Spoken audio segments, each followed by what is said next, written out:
کہ ہم دنیا میں ہمیں مال ملا تو مال پہ اترا جائے، ہمیں حسن ملا ہم حسن پہ اترا جائے، ہمیں جاؤ جلال ملا، ہمیں لوگوں نے عزت دی، ہمیں وقار دیا، سارے لوگ ہمارے فیصل کے منتظر ہوتے ہیں، سارے لوگ ہماری طرف رجوع کرتے ہیں، کہیں ایسا نہ ہو کہ لوگ مجھے عزت دیتے ہیں تو اس عزت دینے کی وجہ سے ہم بھاگ جائیں، ہمیں مال ملا ہم مال پہ اترانے لگے، ہمیں حسن ملا ہم حسن پہ اترانے لگے، ہمیں عزت ملے ہم عزت پہ اترانے لگے۔ اسی لیے رب نے فرمایا وَاتَّقُوا اللَّهَ الَّذِي تَسَاءَلُونَ بِهِ، ڈرو اپنے رب سے جس سے تم مانگتے ہو، تکبر نہ کرنا، حسن پہ اترانا نہیں، عزت پہ گھمنڈ مت کرنا، عزت ملے تو اللہ کا شکر ادا کرنا، مال ملے تو غریبوں کا خیال کرنا، اور اگر گاؤں والے آپ کو بڑا سمجھے فیصل مان لے تو اس کی عزت اور تقسیم کرنا، کبھی ناحق فیصلہ نہ دینا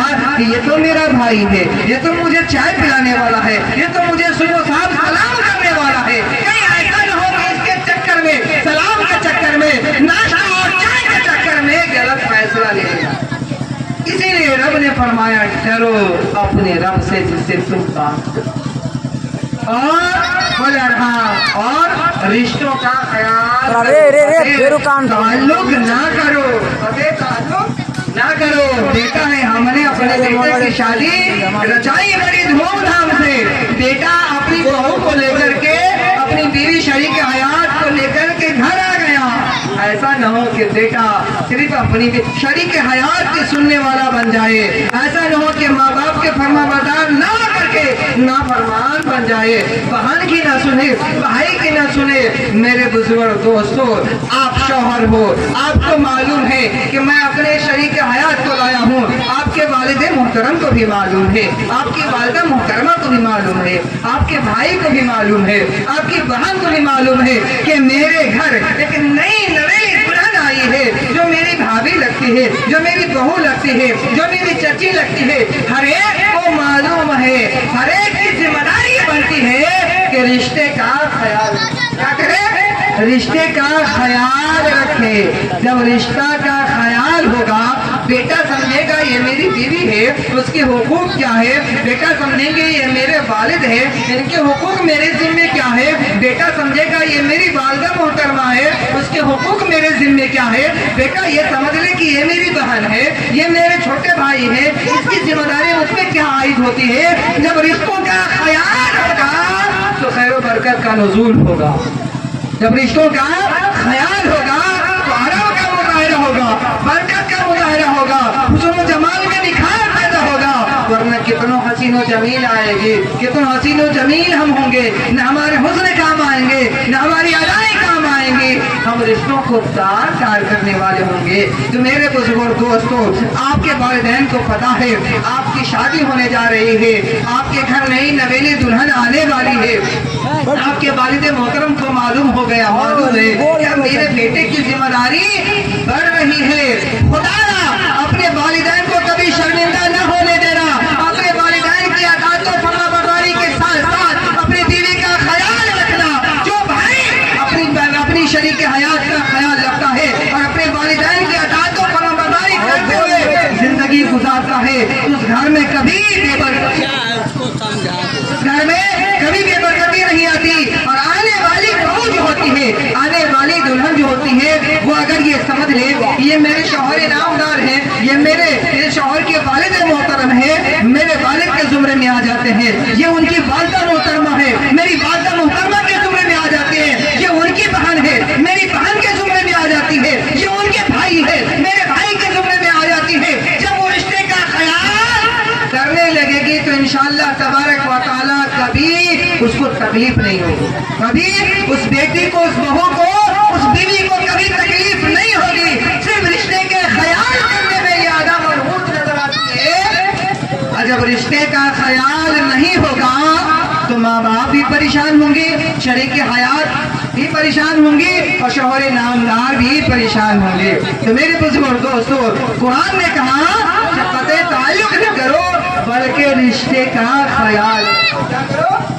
رشتے کا خیال خیال رکھو. جب رشتے کا خیال ہوگا تو انشاءاللہ تبارک و تعالیٰ ہر کسی کو خوشی محسوس ہوگی, اور جب رشتے کا خیال نہیں ہوگا تو خوشی محسوس نہیں ہوگی. ہم سے پیشتر حضرت مولانا ثناء اللہ صاحب نے ہمیں ایک ذمہ داری دے کے گئے ہیں کہ کب نکاح فرض ہے, کب نکاح واجب ہے, کب نکاح سنت ہے اور کب نکاح حرام ہے. اس کو ذرا بتا.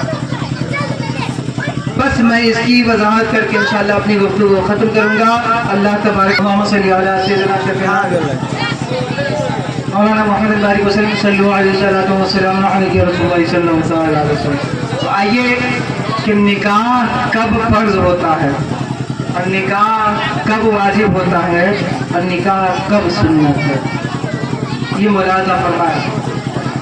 انسان اپنی شریک حیات کے کھلانے پلانے رکھنے اور ان کی ہر لوازمات, ان کے جو حقوق ہے ان کی ادائیگی پہ قدرت رکھتا ہو. ان کی ادائیگی یعنی کھلانا پلانا, مکان دینا, کپڑا لتا دینا, جو اس کے لوازمات ہے, جو اس کے حقوق ہے, اس کو بجا لانے پر قدرت رکھتا ہو, یعنی اس کو ادا کرنے پہ قدرت رکھتا ہو, اور گناہ کا یقین ہو کہ اگر ہم نکاح نہیں کریں گے تو ہم سے گناہ ہوگا, تو ایسی کنڈیشن میں اس پر نکاح کرنا پڑتا. ایسی صورت میں اس بندے پر جو کھلانے پلانے, مکان دینے, کپڑا لتا اور اس کے جو حقوق ہے اس کی ادائیگی پہ قدرت رکھتا ہو, اور یہ یقین ہو کہ اگر نکاح نہ کریں گے تو گناہ ہم سے ہو جائے گا, تو اس صورت میں نکاح کرنا فرض ہے. اور نان و نفقہ یعنی کھلانے پلانے, مکان, لباس, ہر ادا پہ قدرت رکھتا ہو اور گناہ کا یقین نہ ہو بلکہ شک ہو کہ کہیں ایسا نہ ہو کہ نکاح نہیں کروں گا تو ہم سے گناہ ہو جائے گا, کہیں ایسا نہ ہو کہ اگر نکاح نہیں کروں گا تو ہم سے گناہ ہو جائے گا, تو اس صورت میں نکاح کرنا واجب ہے. کیا ہے؟ نکاح کرنا واجب ہے. اور نان و نفقہ, کھلانے پلانے, مکان, لباس, ان کے حقوق کی ہر ادا پہ قدرت رکھتا ہو اور گناہ کا یقین اور شک اور شبہ کچھ بھی نہ ہو بلکہ اس کا دل مطمئن ہو, تو اس صورت میں نکاح کرنا سنت ہے. کیا ہے؟ نکاح کرنا سنت ہے. اب نکاح حرام کب ہے اور نکاح مکروہ تحریمی کب ہے؟ تو نکاح کرنا اس صورت میں حرام ہے کہ جب بندہ نان و نفقہ یعنی کھلانے پلانے, مکان اور اس کے لباس وغیرہ اور اس کے جو حقوق ہے اس کی ادائیگی پہ قدرت نہ رکھتا ہو. شادی کر کے لاؤں گا کھلا نہیں پاؤں گا, شادی کر کے لاؤں گا گھر نہیں ہے کہاں رکھوں گا, اس چیز کا یقین ہو تو اس صورت میں کیا اس کے حقوق کی ادائیگی ہم سے نہیں ہو پائے گا, اس چیز کا یقین ہو تو اس صورت میں نکاح کرنا حرام ہے. نکاح کر کے لائے گا, جانور ہے اسے کہیں چھوڑ دے گا, کھلے آسمان کے طرح چھوڑ دے گا, اس لیے شریعت نے منع فرمایا کہ ایسی صورت میں نکاح کرنا حرام ہے. ایسی صورت میں نکاح کرنا حرام ہے. بہت سے نوجوان اللہ کی پناہ کچھ ایسے بھی ہو گئے ہیں کہ 5 پھوٹی کوڑی جیب میں نہیں اور کسی کی بیٹی کی عزت سے کسی کی بیٹی کی عزت پہ ہاتھ ڈالتا ہوا نظر آتا ہے. ایسی صورت میں ایسے لوگوں کو متنبہ کیا گیا ہے کہ جب نکاح کی قدرت ہو تو پیغام دو, نکاح کی قدرت ہو جائے اور کوئی تمہیں بھالے. قرآن کا اعلان ہے فن کی ہوئی مات آور, نکاح کرو ان عورتوں سے جو تمہیں پسند آئے, تو جو آپ کو اچھی لگے, آپ کی سماج کی دیکھی ہو. تو حکم ہے کہ پیغام دو. حکم کیا ہے؟ پیغام دو. وہ نحوست, وہ بیماری نہ پھیلاؤ جس سے خود سر نیچا ہو اور ہمارے سماج کا سر نیچا ہو. اللہ تعالیٰ ان اداؤں سے ہمیں کوسوں دور رکھے. تو یہ کہہ رہا تھا کہ اگر مکان اور اس کے حقوق کی ادائیگی پہ قدرت نہ رکھتا ہو اور اس چیز کا یقین ہو تو صورت میں نکاح کرنا حرام ہے. اور اگر اس کا شک ہو تو اس صورت میں نکاح کرنا مکروہ تحریمی ہے. کیا ہے؟ مکروہ تحریمی ہے. دونوں صورتوں میں بندہ نکاح نہ کرے. اللہ کریم سے دعا ہے کہ ہم سب کو کہانی سننے سے زیادہ عمل خیر کی توفیق عطا فرمائے، اور جہاں تک ہو سکے ہم سب کو اللہ تبارک و تعالیٰ اچھے راہ پہ نامزد فرمائے، اور ہم سب کو اپنے بچے کو بہتر راہ پہ ڈالنے والا بنائے. آج ہم اور آپ اپنے گھر کا مشاہدہ کریں تو شاید کہ ہمیں صحیح معنوں میں ضرورت دین کیا ہے، ہم مسلمان ہیں، مسلمان کسے کہتے ہیں، اس چیز کا بھی پتہ ہو. یہ پتہ کب ہوگا؟ کہ اس صورت میں ہوگا جب آپ جمعے کے دن آذان ہو فوراً مسجد پہنچ جائیں گے تو امام صاحب جو خطبہ دیتے ہیں اس کے مابین کچھ مسائل آتے ہی رہتے ہیں، وہاں کچھ سیکھ جائیں گے. کہیں موقع نہیں ملتا تو میلاد پاک میں اگر حسن ظن اچھی رکھ کر کے نیک نیتی کے ساتھ علم دین سیکھنے کی غرض سے بیٹھیں گے تو ضرور کچھ علم کے چھینٹے ہمیں ملنے لگیں گے، ضرور علم کے چھینٹے ہمیں ملنے لگیں گے. تو اللہ کریم سے دعا کرتے رہیں، اے مولا تبارک و تعالیٰ ہمیں خود علم سیکھنے والا اور ہمیں اپنے بچوں کو علم سکھانے والا بنا. کیونکہ حدیث مبارکہ میں آقا دو جہاں صلی اللہ تعالیٰ علیہ وآلہ وسلم نے ارشاد فرمایا، خیرکم من تعلم القرآن وعلمہ، تم میں بہتر وہ ہے جو قرآن سیکھے اور سکھائے. تو قرآن کیا ہے؟ قرآن اللہ کا کلام ہے. تو قرآن چھونا بھی ثواب ہے، قرآن دیکھنا بھی ثواب ہے، اور قرآن کی تلاوت کرنا بھی ثواب ہے. اور قرآن جس مقصد کے تحت جائز مقصد ہو، جس جائز مقصد کے تحت پڑھی جاتی ہے وہ مقصد حل ہوتا ہوا نظر آتا ہے. تو کیوں نہ سارا سرمایہ ہمارے پاس موجود ہے، دولت چاہیے قرآن پڑھیے، عزت چاہیے قرآن پڑھیے، علم چاہیے قرآن پڑھیے، گھر میں خیر و برکت کا نزول ہو قرآن پڑھیے، گھر سے شیطان دور ہو قرآن پڑھیے، گھر میں شیطان داخل نہ ہو قرآن پڑھ کے داخل ہوئیے. انشاءاللہ تبارک و تعالیٰ جب یہ ادا ہمارے اندر، یہ صفت، یہ خوبی، یہ کوالٹی ہمارے اندر آ جائے گی تو انشاءاللہ تبارک و تعالیٰ جس زبان پہ کلام اللہ کی تلاوت ہوگی وہ زبان جس ادا کے لیے کھلے گی، جس عمل کے لیے کھلے گی، جس مقصد کے تحت کھلے گی، جن کے لیے کھلے گی انشاءاللہ تبارک و تعالیٰ وہ مقصد، وہ کام پورا ہوتا ہوا، وہ مقصد اور وہ کام پورا ہوتا ہوا نظر آئے گا. تو کیوں نہ ہو کہ جو چیز ہمیں لینا چاہیے وہ ضرور حاصل کرے. تو قرآن ہر ایک کی ضرورت ہے. قرآن نماز میں ہمیں پڑھنا فرض قرار دیا گیا ہے. اگر قرآن ہمیں نہیں پڑھنے آئے گا تو ہمیں زندگی صحیح سے جینے نہیں آئے گا. قرآن پڑھیے اور قرآن پڑھائیے، قرآن سمجھیے اور اپنے بچوں کو سمجھانے کی طرف راغب کیجیے. انشاءاللہ تبارک و تعالیٰ جب قرآن پڑھیں گے، قرآن سمجھیں گے اور قرآن کے مطابق عمل کریں گے تو ہم اور آپ کامیاب ہوں گے. اسی لیے ہر بیٹی والا شاید کہ قرآن اپنی بیٹی کے ساتھ کر دیتا ہے، اپنی بیٹی کے ساتھ کرتا ہے. دنیا کی جو چیزیں ہیں، جو اشیاء ہیں، حتی الامکان کوشش کرتا ہے کہ اپنے بیٹی کے ساتھ میں اسے ان کے سسرال بھیجوں تاکہ ان کی ضرورتیں آسانی کے ساتھ پوری ہو. اور اس کے ساتھ ساتھ قرآن ہم مسلمان کی ہر بیٹی کو عطا کی جاتی ہے، ہر بیٹی کو عطا کی جاتی ہے.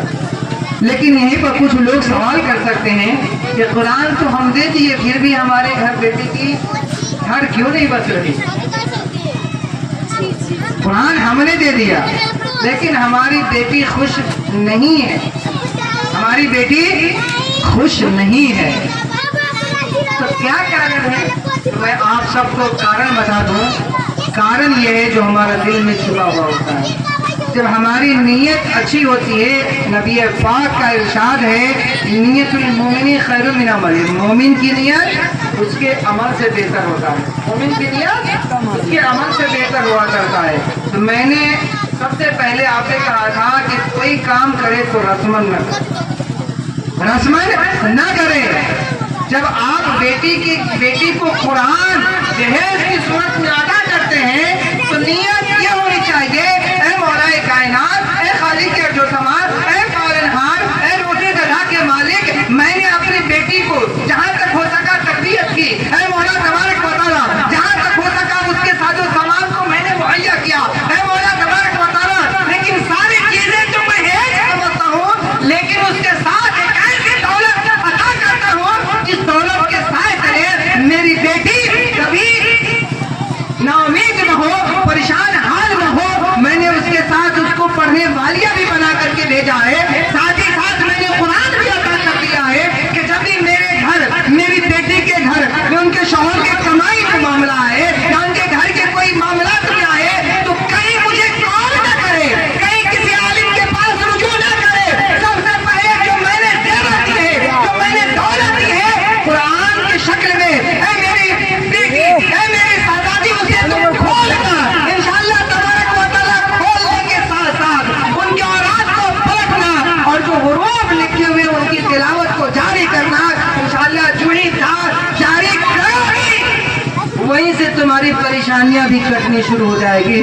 لیکن جہیز کی شکل میں تو میں نے دولت دے دی، عظیم سے عظیم تر دولت دے دی، لیکن جو ہی لائی وہی پڑی کی پڑی ہے، وہی پڑی کی پڑی ہے۔ نہ ہماری نیت اچھی تھی اور نہ میں نے مجھے قرآن کو سکھایا تھا، بس یہ ہے کہ رسماً دنیا ہر کوئی مسلمان اپنی بیٹی کو قرآن دیتے ہیں، میں نے دے دیا، وہ ٹاک پہ رکھا ہوا ہے۔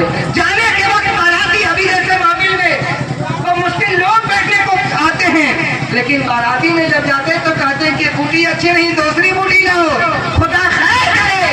آپ دیکھیں کہ وہ کھانے کا سامان کیسے مہیا کیا گیا ہے، اس پہ بھی غور کرے، کبھی بھوکے بھی بارات میں چلے آئیں اور کوئی شکوہ اور شکایت نہ کرے کہ اس نیت سے کہ میں نے کسی بیٹی کے باپ کی عزت بچا کے آئی ہے، میں نے بوٹی کا مطالبہ نہیں کیا، میں نے شربے پہ اکتفا کیا، میں نے سلاد پہ اکتفا تو کر لیا، لیکن اس بیٹی کے باپ کی عزت کو میں نے پامال ہونے سے بچا لیا۔ انشاءاللہ تبارک و تعالیٰ جب یہ نیت ہوں گی، جب یہ ارادے ہوں گے تو آپ کی عزت کو بھی اللہ بلند فرمائے گا۔ آپ کی جب یہ نیتیں ہوں گی تو ہر گھر میں قرآن کے ساتھ ساتھ بیٹی قاریہ قرآن ہوں گی تو کہیں جانے کی ضرورت نہیں، کہیں پریشانی آ ہی نہیں سکتی۔ آج ہر گھر کی پریشانی، ہر محلے کی پریشانی یہ ہے کہ علاج آپ کے پاس خود ہے لیکن کرنے نہیں آتا۔ ڈاکٹر آپ خود ہیں، حکم ہے کہ جب کہیں کھانا نئی جگہ کھائیں یا اپنے گھر کھائیں تو دعا پڑھ لیں، دعا پڑھ لیں۔ بہت سے لوگ بارات میں جاتے یا کہیں جاتے ٹھوسنا شروع کرتے اور بدہضمی ہو جاتی۔ خدا را اس سے پہلے کھانے کی جو دعا ہے وہ پڑھ لیجیے، اور جو بندہ صبح و شام یہ دعا پڑھے بسم اللہ الذی لا یضر مع اسمہ شیء فی الارض ولا فی السماء وهو السمیع العلیم، اس کھانے میں زہر بھی ہو اور اعتقاد ہو کہ اے مولا میں نے یہ دعا پڑھی ہے، کھانے میں اگر زہر ہو تو وہ اثر نہ کرے، انشاءاللہ تبارک و تعالی وہ کھانا کھا لینے کے بعد زہر اثر نہیں کرے، بدہضمی نہیں ہوگا۔ مسالے زیادہ تیز ہو گئے ہیں، کھانا تیکھا زیادہ ہو گیا ہے لیکن بدہضمی نہیں ہو سکتی۔ لیکن جب آپ کو اسباب معلوم نہیں ہوگا، اس سے بچنے کا طریقہ ہی نہیں معلوم ہوگا تو تھوڑا بھی کھائیں گے تو ہمیں بدہضمی ہو جائے گی۔ اس نیت سے کہ اللہ کی نعمت ہے اسے شکریہ ادا کرتے ہوئے کھائیں گے تو انشاءاللہ اس لقمے میں برکت ہوگی، اور اگر اللہ کی نعمت کی ناشکری کرتے ہوئے کھائیں گے، بیچارہ بنایا ہے بہت مزے سے لیکن آپ نے ناشکری کی کہ کیا انتظام کیا ہے، جتنا یوں ہی کہہ دیا جیسے شریک حیات پوری زندگی خوشگوار موڈ میں زندگی اپنے شوہر نامدار کے ساتھ گزارتی ہے، لیکن کبھی کبھار ایسا موڑ بھی آتا ہے کہ وہ کچھ کہتی ہے اور شوہر اس کا پورا نہیں کر پاتا تو کیا کہہ بیٹھتی ہے، میں جب سے آئی ہوں کبھی آپ کے گھر میں میں خوش نہیں رہی ہوں۔ اللہ کی پناہ، یہ عورت کی صفت بن گئی تھے۔ میری بہنوں یاد رکھنا، کبھی بھی اپنے شوہر کی ناشکری نہ کرنا۔ شوہر جتنے ہی کماتے ہیں اتنی ہی میں اگر تم نے عزت ان کی بچا کر کے زندگی کاٹ لی تو میدان محشر جب برپا ہوگا، جنتی جنت میں جائیں گے، جہنمی جہنم میں جائیں گے، اور آپ نے اپنے شوہر کی عزت دنیا میں بچائی ہے، انشاءاللہ اس بچانے کے صدقے اللہ تعالیٰ آپ کو جہنم سے بچا دے گا اور جنت کا راستہ آسان کرے گا۔ تو آپ اپنے گھروں میں اچھی تربیت کریں انشاءاللہ تبارک و تعالی. جب آپ اپنے گھروں میں اچھی تربیت کریں گے اور اپنے بچیوں کو قرآن دینے کے ساتھ ساتھ اسے پڑھنے والی بنا کر کے سسرال بھیجیں گے تو انشاءاللہ تبارک و تعالی آپ کا مقصد حل ہوگا اور پریشانی دور ہوگی. کبھی بھی برکتی نہیں آ سکتی ہے. اللہ کریم سے دعا ہے کہ اے مولا تبارک و تعالی سب سے پہلے ہمیں ان باتوں پہ جو میں نے کہا اور جو علم اللہ نے مجھے اللہ تو نے عطا فرمایا ہے اس کے مطابق ہمیں زندگی بسر کرنے کی توفیق و رفیق عطا فرما. اور ان تمام باتوں سے ان تمام عمل سے دل سے میں توبہ استغفار کرتا ہوں. آپ بھی اپنے گناہوں کو یاد کرتے ہوئے توبہ استغفار کر لیں. اللہ تعالی ہم سب کی توبہ ضرور قبول فرمائے گا. استغفر اللہ ربی من کل ذنب واتوب الیہ. بڑے لا حول ولا قوة الا باللہ العلی العظیم. لا الہ الا اللہ محمد تعالی علیہ وسلم وما علیہ البلاغ. السلام علیکم ورحمۃ اللہ تعالی.